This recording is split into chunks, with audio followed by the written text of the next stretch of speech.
There we go. All right, so let's go ahead and get started. I don't like to be tied down, so I'll walk around here. First of all, who am I? My name is Steve, and I'm from College Station, Texas, about 3 hours south of here, home of the Texas Aggies, and that's about it. So, I've been a MikroTik trainer since 2008, and I teach Router OS classes. My website's learnmikrotik.com, and my blog is stevedischer.com. I also have a wireless distribution company called ISP Supplies, and I wrote a book called Router OS by Example. So first I want to say congratulations. We have 28 new MTCNA engineers. All those guys came in on Sunday along with me and worked really hard all week long to earn their MTCNA, and we finished up actually late last night. We had to finish up a couple more guys last night, so congratulations to them. All right, we'll let the rest of y'all come on in. So you might wonder why I have a timer up here on the screen. That is a timer that wasn't running, but now it is. I was reading last week that when you speak to a group, you have about 30 seconds, during which time they're going to decide whether or not you're worth listening to. Okay? I still got about 15 seconds left. So let me entice you just a little bit and say that towards the end of my presentation, there's going to be some prizes. Okay? And if you can answer the question correctly, you're going to get a prize. So hopefully I now have your attention. We're going to talk today about using the CRS or cloud router switches from MikroTik. And so we're going to start with a little practice exam. And I actually have a prize for the winner of this exam too. It's a special prize. All right, so this is a switch, B, a router, or C, all of the above. Quickly. Oh, right up there, right up there. What? This is a sight gag. Hold on.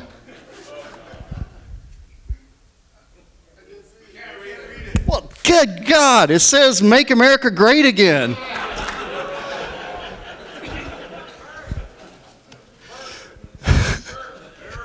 Yeah, no turning cars over in the parking lot or anything like that. This is not a Donald Trump convention, and I don't promote any political party. Okay, vote Republican. Okay, so we're going to go through a few of the features of the CRS. I'm not going to read every single one because they're on the wiki and you can find them yourself. I just want to point out a couple of them. First of all, wire speed switching and jumbo frame support, and that is native in the CRS. Also, port VLAN and MAC-based mirroring. 802.1q, we've heard that term a couple of times the last 2 days. Also Q and Q tunneling, and up to 4,000 VLANs.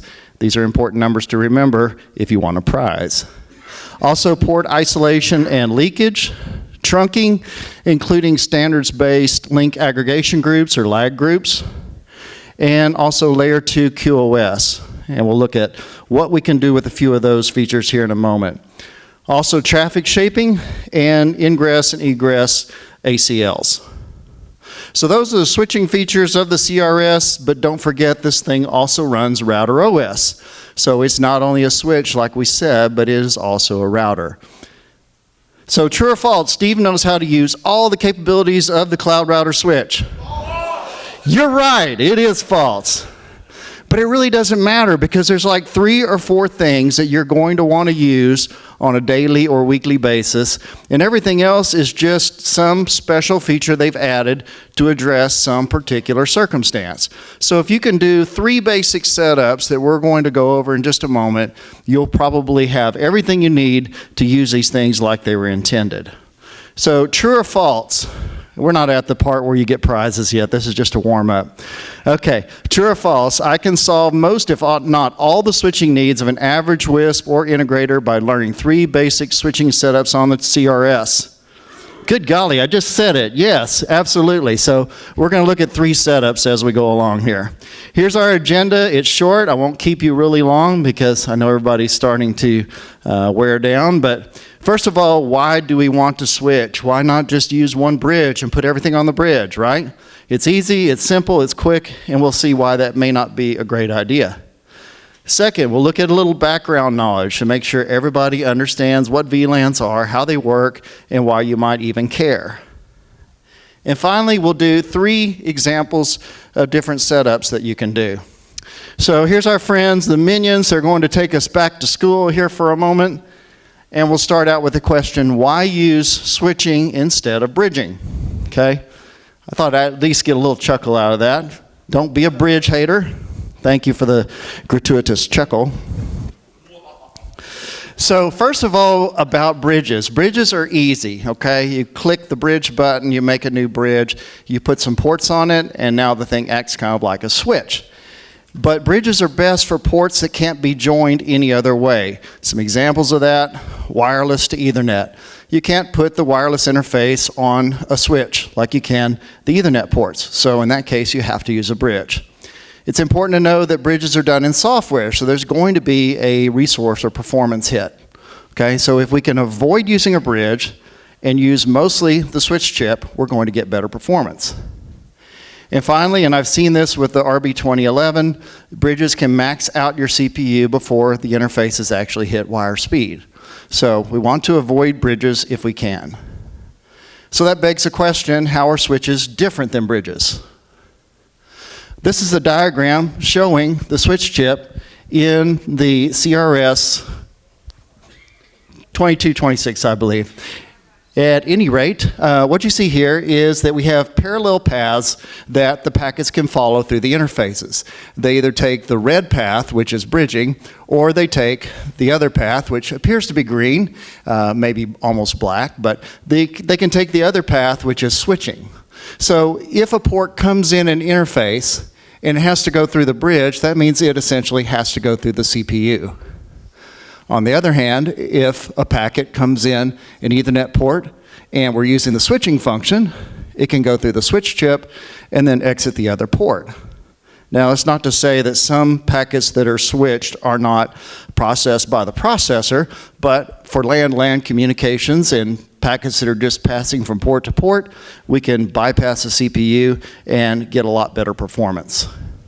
So that begs the question, what are VLANs? Well, according to Wikipedia, a virtual LAN or VLAN is any broadcast domain that is partitioned and isolated in a computer network at the data link layer or layer 2. What does that mean in common talk? Well, it's like a virtual switch or several virtual switches inside of a physical switch. So you imagine you have a box, a physical switch, and inside of that we have virtual switches. The ports that are grouped together into one of those virtual switches or VLAN groups can see each other at layer 2, but they cannot see other ports. How are VLANs done? Well, first of all, we often hear people talk about 802.1q encapsulation, and encapsulation always makes me think about getting inside of a capsule, okay? The packets don't get, or the frames don't get put inside of a capsule. Instead, we insert or add in the 802.1q header. So it's simply inserted into the frame, doesn't exactly encapsulate the frame. Some VLAN terms that we use, and some of these are kind of slang in nature, but tagging is a process of adding VLAN tags to frames. So when we add the VLAN tag, we call that tagging. Untagging, kind of the opposite, we strip it back off. We talk about a trunk port, and I'm not talking about a lag group or any way to trunk together for redundancy and increase throughput, but a trunk port is typically a port that is carrying multiple frame tags, and they're allowed to pass through typically without change. And next, an access port. An access port receives only the frames with a certain tag and then strips them before they leave the port for non-VLAN aware devices. So your computer probably doesn't understand VLANs, so we would strip off the VLAN tags before your computer saw those frames. And finally, a hybrid port, which is a kind of a combination. It would pass some tags intact, but strip others. So here's an example of VLANs in action. I'll let you orient for a second here. We have 2 switches, switch 1 and switch 2. And the colors don't show up nearly as good here as they did when I made the slide. But on the left-hand side, switch 1 has 3 computers, the blue ones, that are grouped together in a VLAN group. It also has the 3 red ported computers that are in a VLAN group. Same thing in switch 2. What is joining them together, though, is that purple line. So orienting based upon the previous phraseology, I would say that the blue ports on switch 1 are access ports for a VLAN. We'll call it the blue VLAN. And the red ports are access ports for the red VLAN. And the purple ports are our trunk port. So in this scenario, we could separate these switches by 3 feet in our rack, or 3 miles, or whatever. It doesn't matter. As long as we can pass these tagged frames between these 2 switches, then these 3 computers see these 3 computers at layer 2, as if they were all plugged into one physical switch. So that's what VLANs do for us. So, school's out. Let's look at some common setups together. Is anybody liking my minions here? I mean, I had to work hard on those minions. Thank you. Show the minion love. Banana. Okay, application examples. How can we use these? Well, here's 3 examples that we're going to go through. Example number 1 is a basic switch. We're going to set all the ports, or maybe some groups of ports, together as switch ports. This is the default setting, but we're going to modify it a little bit. The second example we'll use is inter-VLAN routing. We're going to trunk VLANs to a router port, where they will be presented on the router port as VLAN subinterfaces. And then finally, our third example is port isolation, which we can use to prevent rogue DHCP servers. Thought I'd get a little more excitement out of that. All right, example number 1, configuring a basic switch. So when you take the CRS out of the box, the default configuration has all the ports switched together. So it is no different than some other manufacturer's unconfigured switch. Okay, it's just a basic switch that you could use in an office. So what we probably want to do is modify that so that we can take advantage of some of these more advanced features. One thing you'll notice about the Latvian way of thinking on the switching, and that is that there has to be a master port in the switch group. And then the way you join other ports to that master port is by double-clicking on the port, like Ethernet 2, and then setting the master to whatever port we want to be the master port. So now ports 1 and 2 are together in a switch group. And you repeat that process for port 3, 4, 5, and so on. Now, what we want to do for purposes of our example is start with a blank slate. So we're going to do a system reset configuration. And if you notice in all my slides, both in my classes and presentations, I always use this kind of a navigation, kind of a cookie trail to let you know how we got to that particular screen. So from system reset configuration, we are going to check the box that says no default configuration, and then click the button that says reset configuration. What that does is gives us a clean blank switch that we can work with without any interfaces renamed or any kind of configuration. Remember that after you reset a switch to the factory defaults, you're only going to have 2 options to get in that switch, either through the MAC address with MAC Winbox or MAC Telnet, or through a serial cable, because now there is no IP that you can use to manage the switch. After resetting, we can assign the interfaces manually, and I found that to be quite time-consuming to click one interface at a time, set its master, click OK, go to the next interface, and so on. So I asked Kevin Bird, that works with me, to design a script that we can use to do this quickly. And 10 minutes later, in my email box, I had a script from Kevin. He is our script master. So he actually created 2 scripts for me that I'll share with you on my wiki page. The first one's called clear ports, and the other's called set ports. And that's exactly what they do. So what you do is you copy the text of the script, paste it into a terminal, and it looks something like this. These slides will be posted on the mum.mikrotik.com site, and you'll have the link, or you can just grab it off this slide right now. But this is the text of the 2 scripts that we're going to give you to use. So once you've pasted that information in, you're going to have 2 scripts in your script list that look just like this. Now, the first one, the clear port script, you can simply highlight it and click Run Script. And what it's going to do is loop through all the ports on the switch and set the master to none. So if you didn't remove the default config or you started to configure it but you wanted to start over, that's the opportunity to do that. The other script is called set ports, and it has in it 4 variables that you have to be able to set. Those variables are going to determine which port acts as the master port. That's the first variable, master port. In this case, we're going to use either one as our master.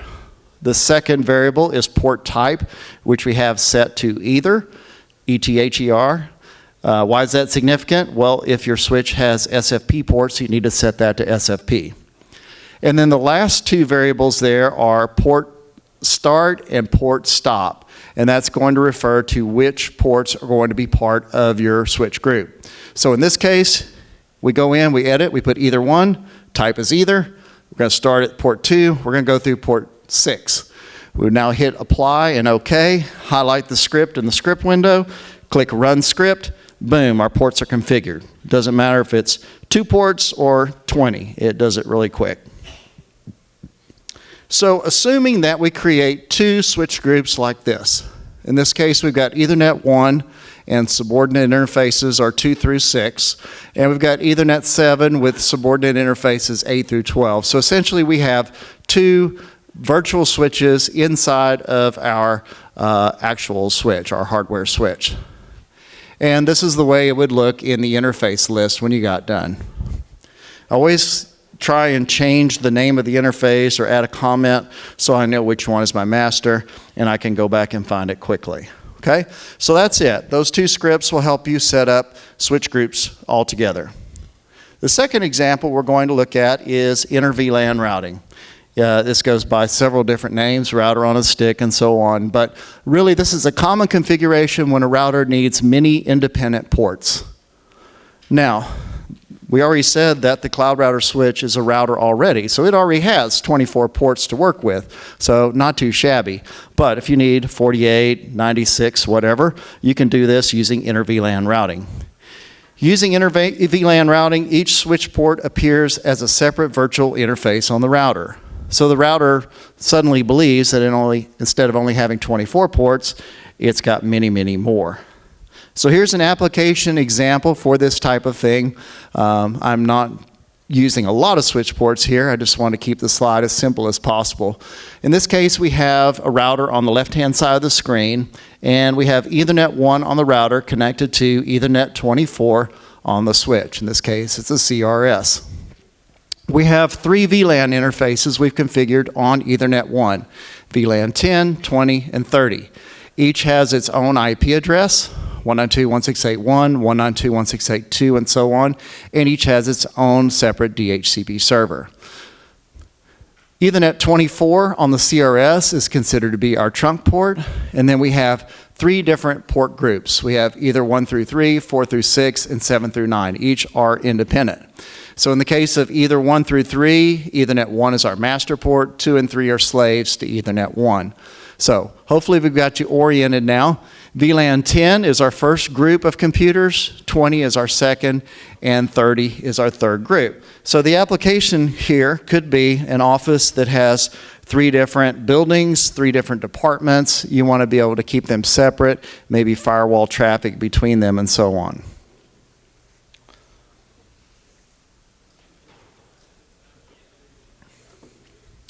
All right, step 1, let's look at the router configuration. I understand this presentation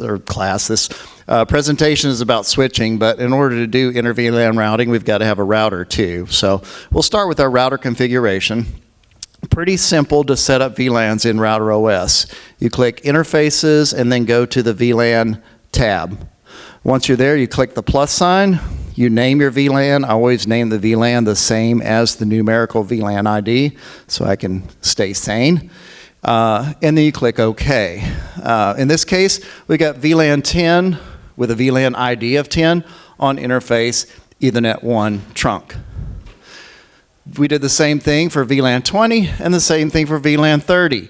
The slide for VLAN 30 has arrows at the only things that we change on that setup. Everything else is set to defaults. Step 2 is to add an IP address to each VLAN interface. In this case, we're putting the IP directly on the VLAN virtual interface that we created. And remember again, our IPs are .1, .2, and .3. Thirdly, we will add a DHCP server instance to each VLAN interface. Now, hopefully you have found this button called DHCP Setup on the DHCP server window. The reason I say that is that I know in class when we get to the DHCP module, a lot of people try and go rogue here and create the DHCP server on their own. They create the IP pool, they create the DHCP instance and the network, and sometimes it works and sometimes it doesn't. So it always works when you use the setup button, so that's my recommendation. So we've created 3 DHCP server setups. So that's pretty much it for the router. Let's move on to the switch now. In the case of the switch, the first thing we do is create our switch port group. We're going to set Ethernet 24 as our master, and we're going to use 1 through 9 as slaves. And they're all slaves to port 24. In this case, we have 1 switch port group because we're going to be sending those 3 VLANs to all of these switch ports. Step 2 is we're going to create an access port. Remember we said before that an access port is one that strips certain VLAN tags from the packets before they egress the port, and then on ingress it retags them. So in this case, we're going to be now for the first time using one of the switch functions of the CRS. To get to this, we're going to click the switch button in Winbox, go to VLANs, and ingress VLAN translation. So once the plus sign is clicked, the things that you're going to set are the VLAN ID, in this case VLAN 10, we'll do one for VLAN 20 and one for VLAN 30. Everything else is left at the defaults. The only other thing we have to set here is for VLAN 10, we have to tell it which ports we want to be our access ports. In this case, port 1, 2, and 3. For VLAN 20, it's 4, 5, and 6. And for 30, it's 7, 8, and 9. Click OK 3 times, and you're done with that part of it. Next, we set up which port will be our trunk port. And again, we have 3 VLAN IDs, 10, 20, and 30. Again, the tagged port is going to be our trunk port, Ethernet 24. So we put in 10, 20, and 30 on 3 different entries, set the tag port exactly the same, Ethernet 24, and hit OK 3 times. And that's it. That's almost it. I skipped a slide. Step 4. Step 4 is we're going to set up our VLAN definitions in the VLAN table. So it's done on switch, VLAN tab, and there you're going to click the plus sign 3 times, 1 for each VLAN ID, 10, 20, and 30. And in this case, we're going to show VLAN 10 appearing on either 1, 2, and 3, 4, 5, and 6, 7, 8, and 9.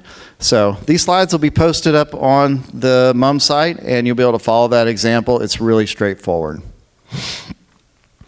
The third example is one you'll probably want to use with that previous example, and that is to configure rogue DHCP prevention. I finally got a chuckle out of my little confused minion over there. He's standing there with his WRT54G, which we have named Network Device Idiot. I used to work with Greg Soul at Fibertown, and I remember that like the 2 worst days of the year for supplying support for the apartment complexes, which are full of students, is the day that they come back for the fall and the day they come back for the spring.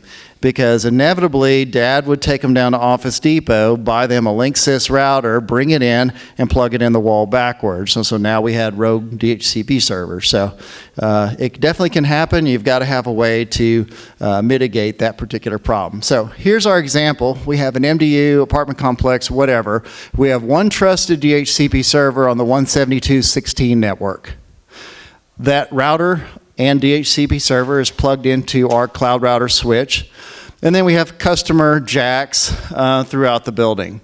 And then we have this one minion guy up here. He has plugged his in backwards, and in a typical scenario without this port level isolation, he would be handing out addresses to the rest of the network. Unfortunately, there would be addresses that go nowhere, so now we have no internet. So what we can do to fix that problem is to use this port level isolation. The first step is that we're going to create a switch port group. Once again, we can use our little script, and we set up ports 1 through 9 with our master port at Ethernet 24, which is our trunk port. Now, this is where we go off menu just for a moment. Within switch and ports, there is a tab where we see the switch ports and their associated community profile. The community profile we can change to whatever number we want and override it with this setting. So in this case, we are double clicking on ports 1 through 9, and on each one, the only thing we're changing is the community profile. We're setting it to 2. It could be 3, it could be whatever. I just picked 2. So we set the community profile to 2, any number up to 30. And we click OK 9 times. Then we have to define which port we're going to trust DHCP to come from. And this is going to be where our DHCP server is located, in this case, Ethernet 24. The only thing that you have to change is to tell it the port on the port isolation. Click the plus sign, tell it the port, and we're going to select protocol type DHCP v4. Everything else is pretty much at the defaults there. If you just copy that little slide, you'll get it exactly right. The next thing we do is click OK, and we'll have a resulting setup that looks like this. What happens is that customer devices send out their DHCP request. Our minion friend over here hears that request and tries to reply to it, and his replies are blocked at the port. Everybody works correctly. We don't break his internet. He could unplug his router and plug it in correctly, and he could still pull an IP address. But customers on your network can no longer pass out IP addresses for you because they like to do that, thinking they're helping, I guess. I don't know. Okay, some other ideas that you can do with the CRS. Not going to go through examples of every one. I just want to get you starting to think. First of all, it will do something called MAC-based VLANs. So MAC-based VLANs tag packets as they enter a port based upon a MAC matcher. So what could you do with that? Well, you could find out what the string of MAC address characters is for a Grand Stream phone, and then tag those to a particular VLAN. So that would be a pretty easy way to get all your VoIP phones on one VLAN. You can also do port-based bandwidth limiting at layer 2. The cool thing about that is that an infected host on the network doesn't take down the whole switch because they're no longer able to saturate the uplinks. Also, port-based storm control, same thing, prevent disruptions on layer 2 by too much broadcast, multicast, or unicast traffic storms. And there's several other examples you can find on the wiki under CRS examples, which has recently been updated. Okay, quick summary. Stop bridging when you have switching capability. Can we tie a wireless to an Ethernet with a switch? No, you're not getting a prize for that, okay? No, we can't do that. So we'll still have to use bridges sometimes, but if we have switch capability, let's use it. Secondly, don't be overwhelmed by all the features. I was at first, especially when there was no wiki articles on how to actually use it. But don't be overwhelmed. Pick 2 or 3 setups that you think you can actually benefit from, learn those, and you'll be good to go. And finally, make your networks more efficient by utilizing VLANs and some of the other advanced features of the cloud router switch. Oh no, it's time for a pop quiz. This is one where you actually get prizes, so listen up. And the prizes are Google Cardboard. If you haven't seen these yet, they're really cool. You can stick your phone in there, look through them. There, I got one here. You look kind of goofy walking around, but it's pretty cool, right? So we've got Google Cardboard. Put your phone in there, watch 3D stuff, and it's really cool. So first question, get ready. True or false? The cloud router switch supports various frame sizes up to, but not including jumbo. Whoa, whoa, where was that? Where was that? All right, come get your prize. Watch your eye, watch your eye. There it is, all right. That one's already put together for you. That's a demo. It might have some boogers on it, I'm sorry. Okay, that's definitely false. Ugh. What's the maximum number of VLANs supported? Oh man, that's a toughie. All right, how much do you weigh? How much do you weigh?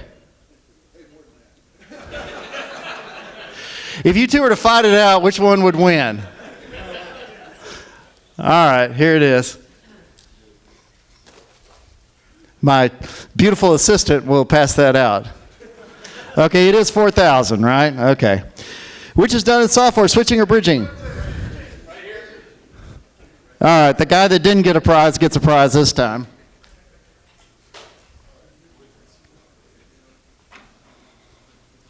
True or false, to configure port level isolation for rogue DHCP server control, use the port isolation feature? Raise your hand. Okay, guy in black.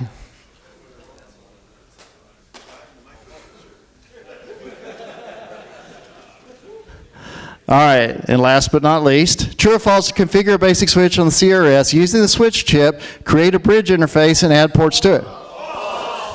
Okay, I heard false up there, right there, the guy with his hand up. All right, I'm going long. You ready? All right.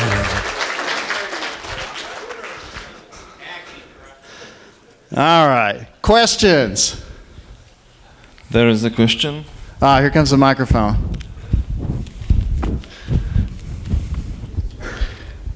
I know your boss, so if you stump me, I'll get you fired. Go ahead. That's a fair point. So, in regards to preventing rogue DHCP servers, obviously there's the port isolation feature, but would it be more beneficial to use that or to just block port 67 traffic from any non-trusted ports? Like, what are the pros and cons of each side? I don't know if I have an opinion one way or another. This is a great way to do it. You could use private VLANs too. So like everything in Router OS, there's always more than one way to do something. Which is the best? I think the definition of best is which one you can do most proficiently and which one is going to use the least router resources. So I don't know which would be better in that case. Okay. Next one. The port isolation feature, is that done completely on the switch chip or is the CPU involved? On the chip. Next one. Yep. This guy's going to nail me. I could just feel it right now. How do you prevent VLAN hopping? VLAN hopping? Yep. No idea. What is VLAN hopping, somebody? VLAN hopping is when you use tagged VLANs and you inject your own tag into the VLAN to jump to another VLAN. Boy, that's sneaky, man. What do you do at night? I can answer that. There's an ingress also that you can filter that you can force it to strip VLANs on the ingress side of that switch chip. Yeah. That is a setting. I do remember seeing that. All right, cool. Okay, next. By default, it does that, yeah. Yeah. Back in the day when this first came out, SA learning was unchecked by default. Why would that ever need to be unchecked? I asked the same question, and they said that we'll start checking it. We'll make that the default. Well, it's kind of like the change log when that thing gets left out, you know. Okay, next one. Yes. Hey, you won something, so be nice. This is more a question for the guys from Latvia. When can we expect to see PoE versions of CRS? Real PoE. Yeah, for the use. For the use for VoIP phones. Send an email to support@mikrotik.com and ask for that feature. Yes. Thank you, Steve. Do we have another one? Last one? Okay, that was the last All right, one. well, I'm Thank not you, done Steve. yet. I'm not done. I'm not done. I'm not Okay, done. okay. The MikroTik maze, if you didn't come try out our maze, it was actually not super difficult, but took some of you a really long time.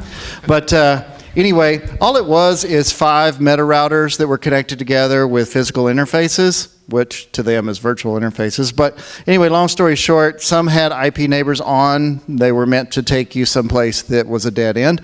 Others had firewall rules. Most of them had IP neighbors off, and some could be SSH into, some could not. So, long story short, we did have some winners. And here are the winners. As of right now, we're shutting it down. And Gabriel Selig, there you are. You also get Google Glass. You ready? Here it comes. All right.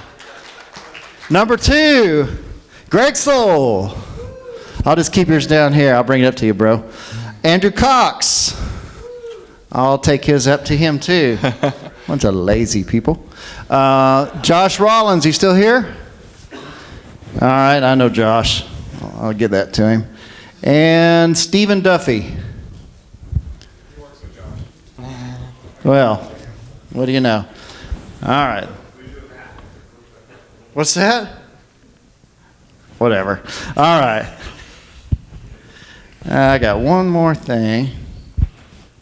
Yeah, there's the top 5 prizes. I don't know if we have no more shirts. Okay, take that off the slide. All right, last but not least, I've had 2 groups of people that have interacted with me about my book, Router OS by Example, those that want me to write another one, and those that never want me to write another book. The second group is dead to me. I don't know who you are. I don't care. You're dead. But I have a second edition. It's at the editor right now, and it will be out coming up beginning of summer. It will start shipping. So I've updated everything to version 6. I've expanded a lot of the examples, and I've added a significant amount of content on the CRS with lots of the examples that we saw today and many, many more. And currently, like I said, it's in the editors, and it will begin shipping the beginning of this summer. And you can get it on Amazon and ISP Supplies. So thanks for playing with me. If you want to try out the MikroTik maze and not get a prize, that's up to you. Check out my website, mywiztraining.com, learnmikrotik.com, ispsupplies.com, stevedischer.com, whatever. You got it. Thank you. Thank you, Steve.